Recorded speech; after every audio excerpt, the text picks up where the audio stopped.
Selamat datang! Pernah kebayang nggak gimana rasanya kalau mata kita ini berfungsi normal, tapi otak kita justru bingung sama apa yang kita lihat? Ini bukan soal penglihatan yang kabur loh. Nah, dalam beberapa menit ke depan, kita bakal coba kupas tuntas teka-teki neurologis yang menarik ini dan cari tahu apa sih yang sebenarnya terjadi di dalam otak. Oke, kita mulai aja ya dari contoh yang mungkin sering banget dialami sama banyak siswa dan orang tua, dan kadang bikin bingung. Nah, ini dia nih inti masalahnya. Coba deh lihat. Di kiri itu kalimat yang dibaca mata dengan penglihatan normal. Tapi di kanan, nah begini nih kira-kira otak seseorang dengan gangguan pemrosesan visual menafsirkannya. Hurufnya bisa kebalik, bahkan ada yang hilang. Tentu aja ini bikin frustrasi banget pas lagi baca atau nulis. Ini langsung bawa kita ke pertanyaan kunci. Kalau masalahnya bukan di mata, terus di mana dong? Nah, dari gejala yang bikin bingung ini, kita akan coba telusuri sampai ke akar masalahnya. Jawabannya itu ternyata ada di sebuah kondisi neurologis. Namanya gangguan pemrosesan visual atau disingkat VPD. Yuk kita bedah lebih dalam. Biar gampang, bayangin gini aja deh. Mata itu hardware-nya yang nangkap gambar, sementara otak itu software-nya yang ngolah gambar itu.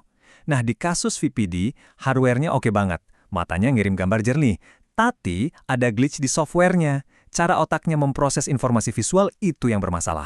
Dan ini penting banget buat dicatat ya. Kondisi ini sama sekali nggak ada hubungannya sama tingkat kecerdasan seseorang. Banyak kok orang dengan VPD yang kecerdasannya rata-rata, atau bahkan di atas rata-rata. Ini murni soal gimana otak mereka mengolah informasi visual. Seringkali orang suka ketuker nih antara VPD dengan kondisi lain kayak disleksia. Penting banget buat kita bedain. Walaupun gejalanya kadang mirip, akarnya itu beda.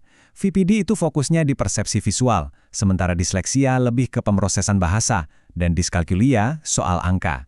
Jadi, VPD itu nggak cuma satu macam, tapi ada beberapa jenis.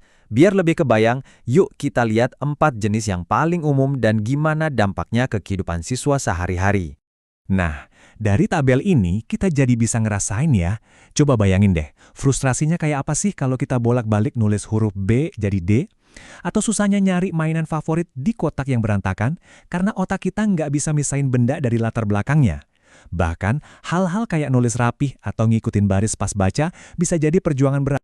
Jadi, ini tuh bukan sekedar soal susah ngerjain PR aja loh, tapi ini soal frustrasi yang numpuk, percaya diri yang makin lama makin turun, bahkan bisa jadi cemas pas harus jalan di koridor sekolah yang rame karena terlalu banyak informasi visual yang harus diproses. Oke, setelah kita tahu tantangannya, sekarang pertanyaannya, terus gimana caranya sekolah bisa bantu? Apa yang bisa dilakukan sistem pendidikan kita? Nah, dari sini kita akan beralih dari masalah ke solusi.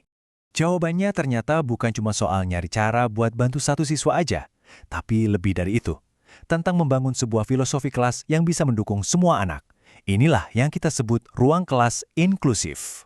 Jadi, kuncinya ada di filosofi yang kuat, pendidikan inklusif. Ini bukan ide baru, tapi sebuah prinsip global yang tujuannya mendukung setiap pelajar. Nah, yang kita lihat di sini, ini contoh nyata penerapannya. Sebuah modul pelatihan guru di Indonesia. Ini bukti kalau ide besar ini bisa diwujudkan jadi aksi nyata. Intinya itu sebenarnya simple, bukan misahin siswa yang berbeda. Tapi gimana caranya kita bisa ngerangkul mereka?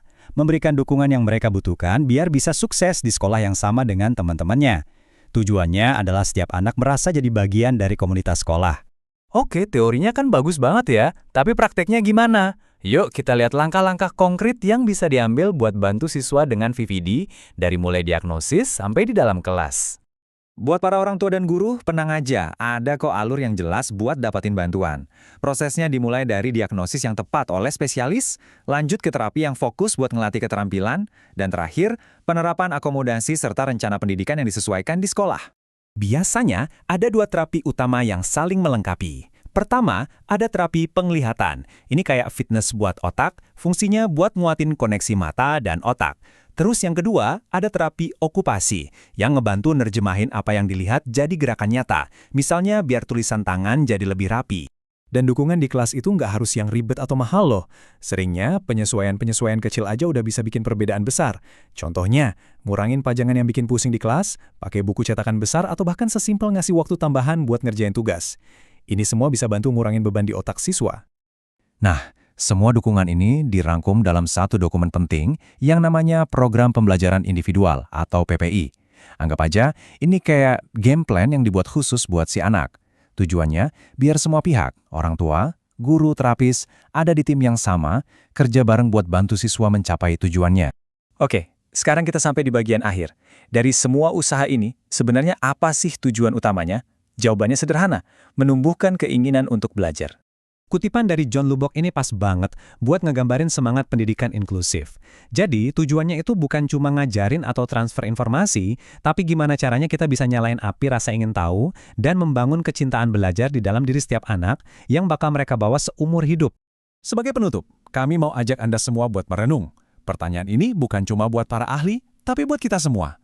Dengan memikirkan hal ini, kita bisa sama-sama mulai membangun dunia di mana setiap anak dengan cara kerja otaknya yang unik punya kesempatan yang sama untuk bersinar.